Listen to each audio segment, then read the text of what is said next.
Hello दोस्तों, एक नई डिफरेंस में आपका स्वागत है।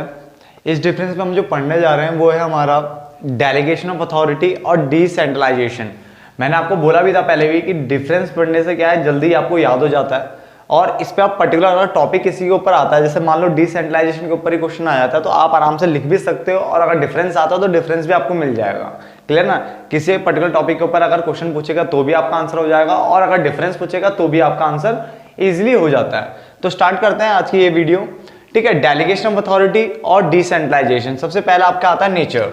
नेचर में देखो क्या लिखा हुआ है कि delegation of authority is inevitable and work can not be proceed in its absence. यानी इसका मतलब होता है कंपलसरी, यानी डेलीगेशन ऑफ अथॉरिटी जो है वो कंपलसरी है और जो काम है ना वो इसके बिना नहीं हो सकता।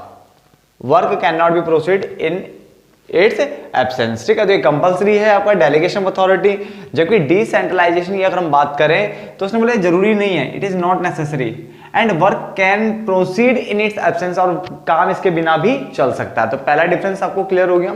नंबर 2, टेक्निक और मैनेजमेंट। जो डेलीगेशन है ना उसको टेक्निक बोला जाता है मैनेजमेंट की, जबकि ये फिलॉसफी है किसकी? मैनेजमेंट की। क्लियर? Point number 3, requirement. हमने बोला यस इसकी रिक्वायरमेंट होती है और कहां पे होती है? ऑल ऑर्गेनाइजेशन में। ठीक है ना, for all organisation delegation of authority is very necessary. ठीक है ना, जबकि हम यहां पे बोले तो यहां पे नो लिखा हुआ है क्योंकि ये क्या है? ऑप्शनल है। It is an optional philosophy which may और may not be adopted by the organization, जिसको ऑर्गेनाइजेशन अडॉप्ट कर भी सकती है और नहीं भी कर सकती है। तो पहले 3 पॉइंट आपको क्लियर हो जाने चाहिए। देखो कोई भी चीज अगर आप पढ़ रहे हो तो यहीं पे क्लियर करो ना। ऐसे बहुत सारे बच्चे होते हैं कि अभी तो नोट डाउन कर देते हैं, बाद में करें, बाद में पढ़ लेंगे। नहीं, अभी पढ़ लो, हमेशा के लिए याद हो जाएगा। डेलीगेशन अथॉरिटी इसने बोला पहले तो कंपलसरी है, इसके बिना काम नहीं हो सकता। डिसेंट्रलाइजेशन ये कंपलसरी नहीं है, ये नेसेसरी नहीं है। ठीक है, इसके बिना काम हो सकता है। टेक्निक में मैंने बोला टेक्निक ऑफ मैनेजमेंट, ये फिलॉसफी ऑफ मैनेजमेंट। रिक्वायरमेंट सभी ऑर्गेनाइजेशन के लिए डेलीगेशन ऑफ अथॉरिटी जरूरी है, इसने बोला ये ऑप्शनल है। ऑर्गेनाइजेशन चाहे तो उसको अडॉप्ट कर सकती है, चाहे तो नहीं कर सकती। तो 3 पॉइंट हमारे क्लियर होते हैं। फ्रीडम ऑफ एक्शन की अगर हम बात करें तो यहां पे इसने बोला लेस फ्रीडम और यहां पे क्या लिखा हुआ है? More freedom. अगर हम ध्यान से पढ़े तो लेस फ्रीडम में क्या लिखा हुआ है? इवन आफ्टर डेलीगेटिंग अथॉरिटी, यानी एक बार आपने डेलीगेट कर दिया काम को, अथॉरिटी को डेलीगेट कर दिया, तो जो डेलीगेटर जिसने डेलीगेट किया है has full control on his subordinate. Subordinate मतलब होता है अधीनस्थ, यानी नीचे वाला बंदा। ठीक है, टॉप मैनेजमेंट और उसके ऐसे नीचे होता है सबऑर्डिनेट, तो उसके नीचे जो काम कर रहा है उसको हम सबऑर्डिनेट बोलेंगे।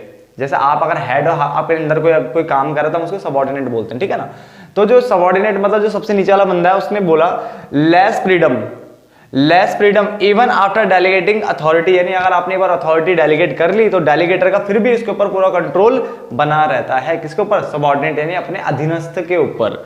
उसके अलावा यहाँ पे लिखा है मोर फ्रीडम रहेगी। इसका मतलब मोस्ट ऑफन, यानी देखा गया ज्यादातर कि the delegator losses the control on his subordinate, यानी जो डेलीगेट कर रहा है काम को वो यहाँ पे क्या है? अपना जो कंट्रोल है वो उसको खो देता है। आगे स्कोप की बात करें तो उसका स्कोप लिमिटेड है डेलीगेशन ऑफ अथॉरिटी, जबकि इसका स्कोप क्या है? ब्रॉड है। क्लियर?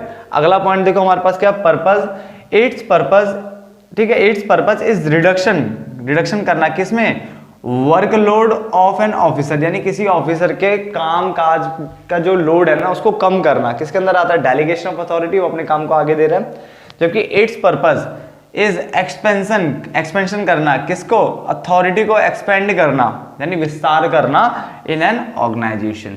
तो यहां तक क्लियर हो गया। मैं एक बार और रिपीट कर रहा हूं, जाने से पहले सुन लेना ताकि आपको यहीं पे याद हो जाए फटाफट से। पहला, नेचर कंपलसरी है, इसके बिना काम नहीं हो सकता। ये नेसेसरी नहीं, जरूरी नहीं है, कंपलसरी नहीं है, इसके बिना काम हो सकता है। ये टेक्निक ऑफ मैनेजमेंट है, ये फिलॉसफी ऑफ मैनेजमेंट है। इसने बोला यस ये ऑल ऑर्गेनाइजेशन के डेलीगेशन अथॉरिटी जो है वो नेसेसरी है, ये ऑप्शनल है, इसको ऑर्गेनाइजेशन अडॉप्ट कर भी सकती है और नहीं भी अडॉप्ट कर सकती है। Freedom of action, less freedom रहता है, यानी एक बार डेलीगेटर ने अथॉरिटी डेलीगेट कर दी उसके बाद भी उसके ऊपर कंट्रोल बना रहता है, सबऑर्डिनेट के ऊपर कंट्रोल इसका पूरा बना रहता है। जबकि मोर फ्रीडम, यानी एक बार डेलीगेटर ने एक बार काम अगर दे दिया तो वो अपना कंट्रोल खो देता है सबऑर्डिनेट के ऊपर।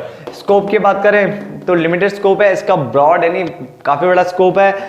पर्पस की अगर बात करें तो उसका पर्पस क्या है? उसका उद्देश्य है रिडक्शन करना, किसमें? Workload of an officer. जबकि इसका पर्पस क्या है? इसका पर्पस है एक्सपेंशन करना, किसको? Authority of in an organization, यानी ऑर्गेनाइजेशन के अंदर जो अथॉरिटी है उसको एक्सपेंड यानी विस्तार करना उसका। यहाँ तक क्लियर हो गया, ठीक है। तो ये भी आपका खत्म होता है। देखो मैंने काफी सारे डिफरेंसेस ऑनलाइन डाले हुए हैं, ठीक है, कि डिफरेंसेस आपके बतेरे टॉपिक क्लियर हो जाते हैं, याद रखना, ठीक है। तो आप डिफरेंसेस क्या करो। तो मिलते हैं नेक्स्ट वीडियो में किसी जिसमें एक नया डिफरेंस लेकर हम आएंगे। तब तक के लिए धन्यवाद दोस्तों।